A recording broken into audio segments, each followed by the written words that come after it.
जी, आपने double engine सरकार का जिक्र किया। अखिलेश जी कहते हैं डबल इंजन क्या, अब तो इंजन एक दूसरे को नमस्ते तक नहीं करती। हाँ, देखिए, ये उनके संस्कार थे।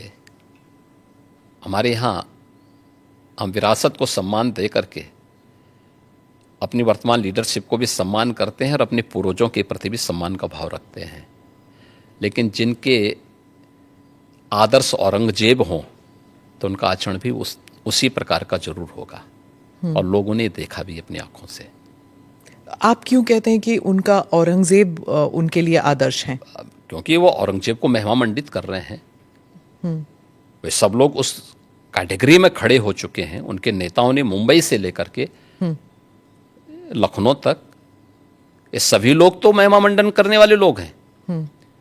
तो जिनका जैसा आदर्श होगा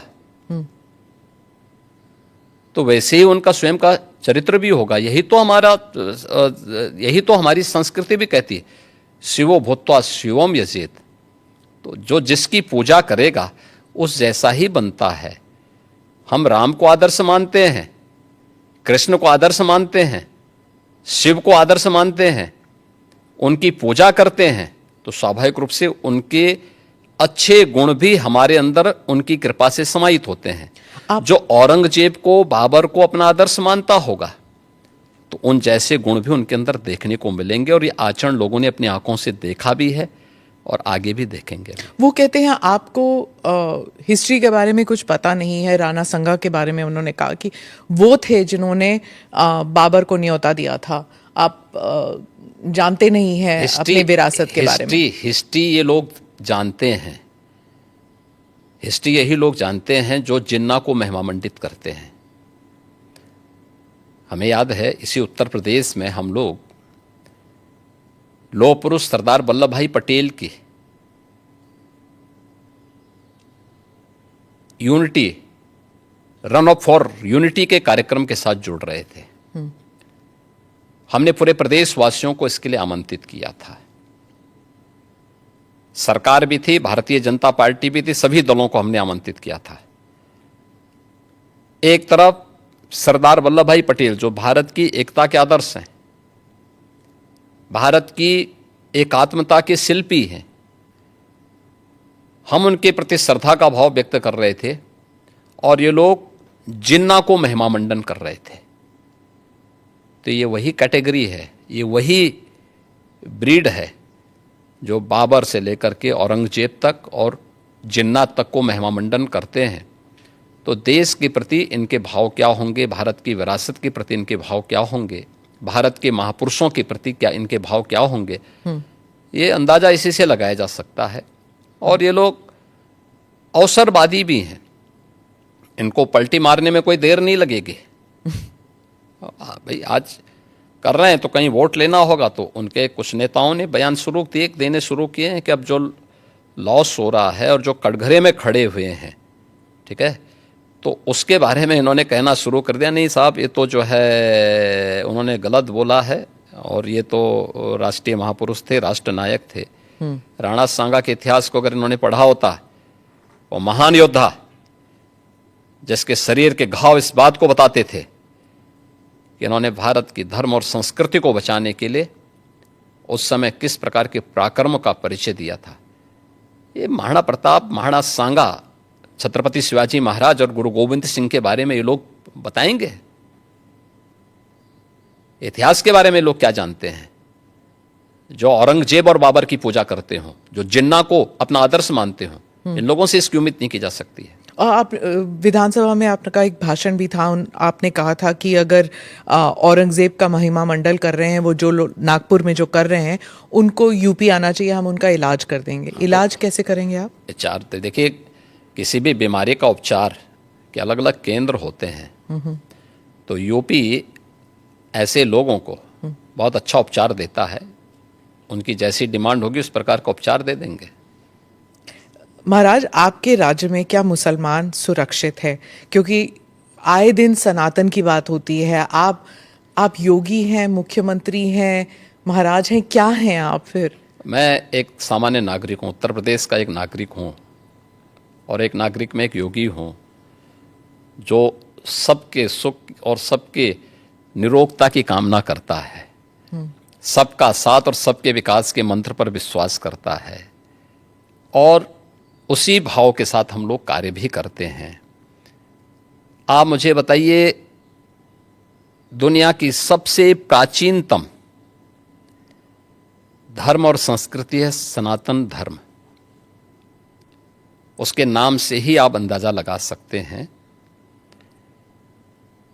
दुनिया की कोई जाति, मत और मजहब नहीं है जिसको उसकी विपत्ति के समय सनातन धर्मावलंबियों ने शरण न दी हो, उसके संरक्षण के लिए उसको हर प्रकार से फलने फूलने के लिए अवसर न प्रदान किया हो।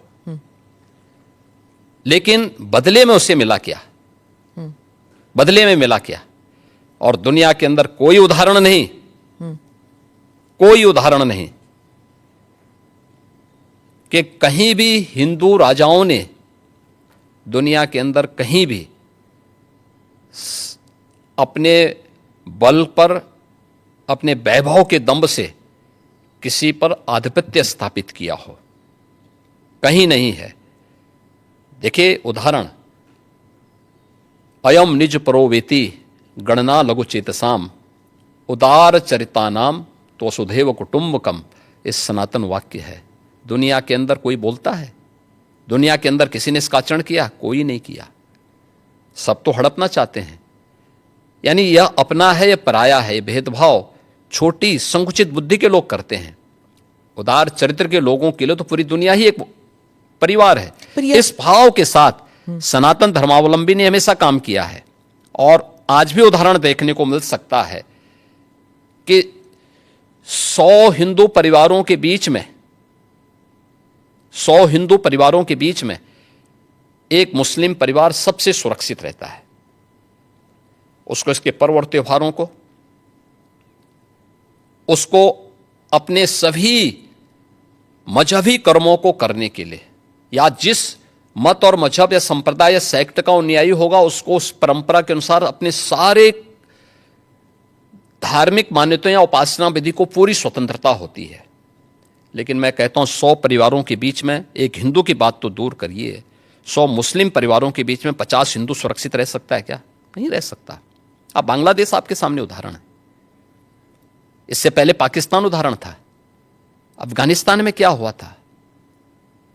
ये चीजें दिखाती हैं, और होशियारी यही है कि कहीं धुआं उड़ रहा हो या किसी को ठोकर लग रही हो तो हमें ठोकर लगे इससे पहले हम संभल जाएं।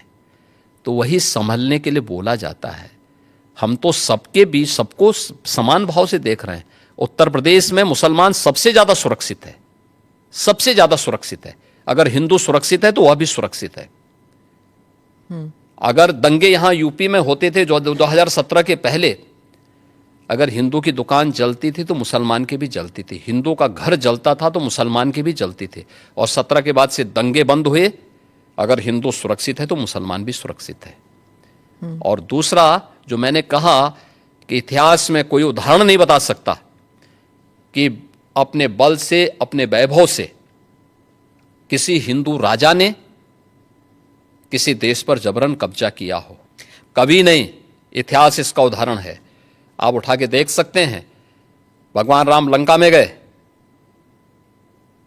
और लंका में रावण पर विजय प्राप्त करके लक्ष्मण को वहां के वैभव को देख के थोड़ा मोहित हुए।